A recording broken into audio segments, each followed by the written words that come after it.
Episode 9 की starting में हम लोग देखते हैं नोरेन को, जो कि एक सपना देख रही होती है और वो अपने सपने के अंदर उसके अंकल की रामेन शॉप में होती है। फिर नोरेन और उसके अंकल की बहस हो रही होती है सुकुमेन रामेन पर, और नोरेन उसके अंकल से कहती है कि रामेन बिल्कुल भी सही नहीं है और कस्टमर को ये कभी भी पसंद नहीं आएगी। और उसके अंकल नोरेन से कहते हैं कि रामेन हमेशा फर्स्ट पे रही है। उनकी बहसबाजी के बीच आसमान से एक चीज उनके शॉप में गिरती है, जिसके कारण वहाँ पे धमाका हो जाता है। फिर हम नोरेन को देखते हैं जो कि प्लेग्राउंड में अभी भी बेहोश है और वो उसके अंकल की रामेन शॉप को याद कर रही थी। फिर हम ओगामी को देखते हैं जो कि प्लेग्राउंड की तरफ भाग रहा होता है, क्योंकि काजुमा ने उससे कहा था कि नोरेन को जैसे ही होश आएगा और वो जिसको देखेगी वो उसके प्यार में पड़ जाएगी। ओगामी बिल्कुल नहीं चाहता था कि वो तेनमा या फिर इजी को देख ले, नहीं तो उसके लिए एक बहुत बड़ी प्रॉब्लम क्रिएट हो जाती। फिर हम लोग तेनमा और इजी को देखते हैं जो कि अभी भी फाइट कर रहे होते हैं, पर तेनमा इजी को रुकने के लिए कहता है और उसको एक स्पोर्ट ड्रिंक देता है पीने के लिए और खुद भी पीता है। और तेनमा ये सोचता है कि कितना माहिर है गोल्फ वॉल्फ में और इस प्रकार की स्किल पाना एक दिन में तो मुश्किल है और इसे तो एक प्रोफेशनल गोल्फर बनना चाहिए, और तेनमा इससे फाइट नहीं करना चाहता है। फिर हम देखते हैं इजी उसके गोल्फ बैग में से एक नोटबुक निकालता है और वह लिखता है कि वो भी तेनमा की बात मानता है और वो भी उससे लड़ना नहीं चाहता है। और तेनमा उससे कहता है कि हमें ये लड़ाई अभी छोड़ देनी चाहिए, पर इजी तेनमा से कहता है कि मैं अपना मिशन नहीं छोड़ सकता हूँ, और वो उसके बारे में भी ज्यादा नहीं सोचता है क्योंकि उसका बड़ा भाई सबको सुधारने की कोशिश कर रहा होता है और उसे भी ये सब सुधारना है। भले ही उसका बड़ा भाई कितना भी खतरनाक हो, लेकिन उसके लिए लाइफ में यही सबसे ज्यादा इम्पोर्टेंट है। ये सब सुनने के बाद तेनमा इजी से कहता है कि अब मैं भी पीछे नहीं हट सकता। भले ही मैं अपने मैच से पहले अपने अपोनेंट के बारे में कुछ नहीं जानता, पर इसका मतलब ये नहीं कि मुझे हारने से कोई फर्क नहीं पड़ता। और वो इजी से कहता है कि हमें वापस से गेम की तरफ बढ़ना चाहिए। तभी वहाँ पे ओगामी आ जाता है और तेनमा से पूछता है कि तुम ठीक हो,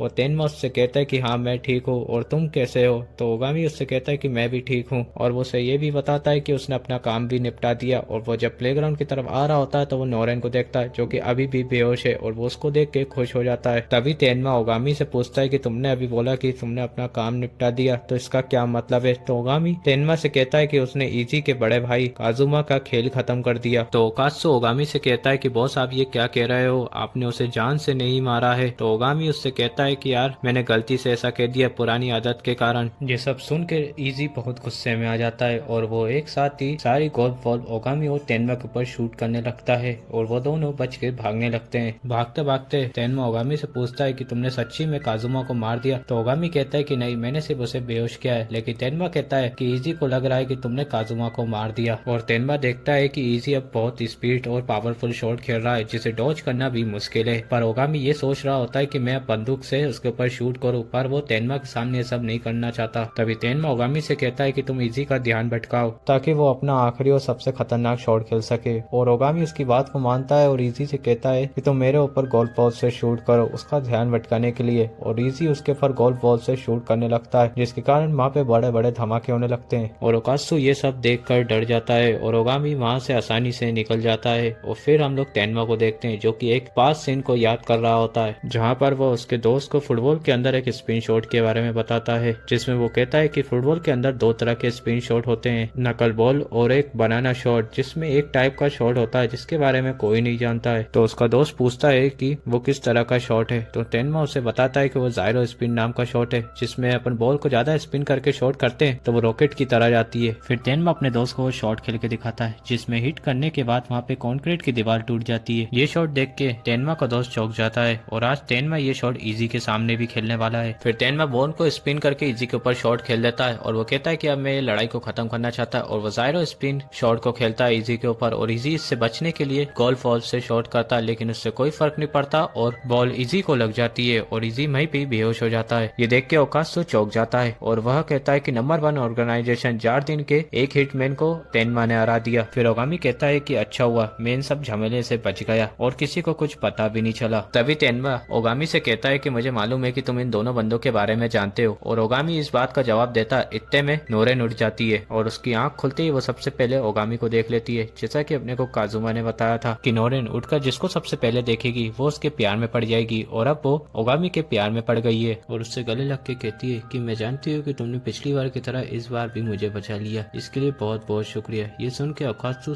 कहता है कि नोरेन को मालूम है कि पिछली बार किडनैपर से ओगामी ने ही उसे बचाया था, और नोरेन की गले लगने की वजह से ओगामी कांप रहा होता है। और ओकात्सु ओगामी से कहता है कि बॉस आप कांप रहे हो। तो ओगामी कहता है कि हाँ मैं कांप रहा हूँ क्योंकि नोरेन उसकी बेटी की उम्र की है। मतलब वो ये कहना चाहता है कि अगर उसकी बेटी 5 साल की एज में उससे कहती कि डैड मैं आपसे शादी करना चाहती हूँ तो वो बात भुला भुलाई जा सकती थी, लेकिन उसकी बेटी बड़े होने के बाद ऐसी बात करती तो कोई भी डैड ये बात सुन के कांप जाते और ऐसा करने वाले को तो नर्क में ही जगह मिलेगी। और ये सुन के ओकात्सु ओगामी से कहता है कि बॉस, हिटमैन को नर्क के बारे में बात नहीं करनी चाहिए। तो ओगामी कहता है कि मुझे इन सब चीज के बारे में मत बताओ, मैं सब कुछ जानता हूँ। पर तभी नोरेन ओगामी से कहने लगती है कि वह उससे प्यार करती है। उसके कहने से पहले ही ओगामी उसको एक कराटे चॉप मार के बेहोश कर देता है। ये सब देख के तेनमा चौंक जाता है और वो ओगामी से कहता है कि तुमने नोरेन को बेहोश क्यों किया। तो ओगामी कहता है कि वहाँ पर एक मच्छर था, इसलिए मैंने मच्छर को मारा। पर तेनमा कहता है कि मुझे सब मालूम है, तुमने नोरेन को बेहोश किया है। तभी वहाँ पे काजुमा आ जाता है और वो कहता है तेनमा और ओगामी से कि मुझे मालूम नहीं था कि तुम मेरे छोटे भाई को भी हरा दोगे। इतने में तेनमा काजुमा के कॉलर पकड़ लेता है और उससे कहता है कि तुमने चिसाटो के कपड़े क्यों पहने हैं। और ओगामी काजुमा को छोड़ने के लिए कहता है क्योंकि काजुमा ने भी चिसाटो जैसे कपड़े खरीदे थे। फिर काजुमा ओगामी और तेनमा से माफी मांगता है और कहता है कि मेरे भाई को छोड़ दो, उसके बदले तुम मेरी जान ले लो। पर ओगामी और तेनमा कहते हैं कि हमारा कोई इरादा नहीं है तुम्हारे भाई की जान लेने का, और वो कहता है कि तुम अपने भाई को घर ले जा सकते हो। पर तभी तेनमा काजुमा से पूछता है कि तुम कोई नॉर्मल किडनैपर नहीं हो, तुम एक हिटमैन हो। और मुझे लगता है कि ओगामी भी एक हिटमैन है। ये सुन के ओगामी काजुमा से कहता है कि तुम तेनमा को हिप्नोटाइज कर लो ताकि वो सब कुछ भूल जाए। और ये सुन के काजुमा तेनमा के ऊपर हिप्नोटाइज करता है, लेकिन तेनमा को कुछ फर्क नहीं पड़ता है और ओगामी तेनमा से माफी मांगता है उसको हिप्नोटाइज करवाने के लिए। पर तेनमा काजुमा से कहता है कि तुम भले ही एक हिटमैन हो, पर तुम स्कूल जाके अपनी एक नई लाइफ चालू कर सकते हो और एक नया करियर चूज कर सकते हो। तेनमा की बात सुन के काजुमा उसकी बात को एग्री करता है। फिर उनको स्टेडियम के बाहर से एक सायरन की आवाज आती है, मतलब कि वहाँ पे पुलिस आ गई है और काजुमा वहाँ से भागने लगता है। और ओगामी काजुमा से कहता है कि तुम नोरेन को वापस से नॉर्मल कर दो, लेकिन काजुमा कहता है कि मेरे पास अभी इतना टाइम नहीं है, मैं तुमसे जल्दी ही मिलूंगा क्योंकि मैं तुम्हारे स्कूल आने वाला हूँ। फिर हम लोग चिसाटो को देखते हैं जो कि बहुत परेशान होती है और एक जगह पर बैठी हुई होती है। पर वो जब तेनमा, नोरेन और ओगामी को देखती है तो बहुत खुश हो जाती है और ये एपिसोड यहीं पे एंड हो जाता है।